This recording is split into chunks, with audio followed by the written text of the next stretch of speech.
যেই নারী যত কোমল এবং যত ভদ্র, যত নম্র এবং যত পর্দাশীলা, তার সন্তান তত সাহসী, তত বীর বিক্রম, তত বীর পুরুষ। আর যেই নারী যত অভদ্র, যত পুরুষদের সাথে বেশি মিশে এবং যত ফেমিনিস্ট, যত নারীবাদী, তার পুরুষ সন্তান ততটাই দুর্বল এবং ওরাই হচ্ছে এলজিবিটিকিউ হয়ে বলবে আমি এখন মেয়ের রূপ ধারণ করব, কেননা তার মধ্যে পৌরুষত্ব শেষ হয়ে গেছে, নাই। এইটা আপনি বাস্তবে পরীক্ষা করে দেখতে পারেন। আর শয়তান এই জিনিসটা চায়।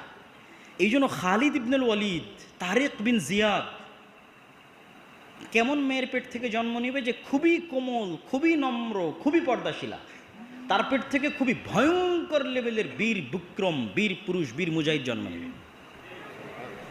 তো এই জন্য ইসলাম চায় যে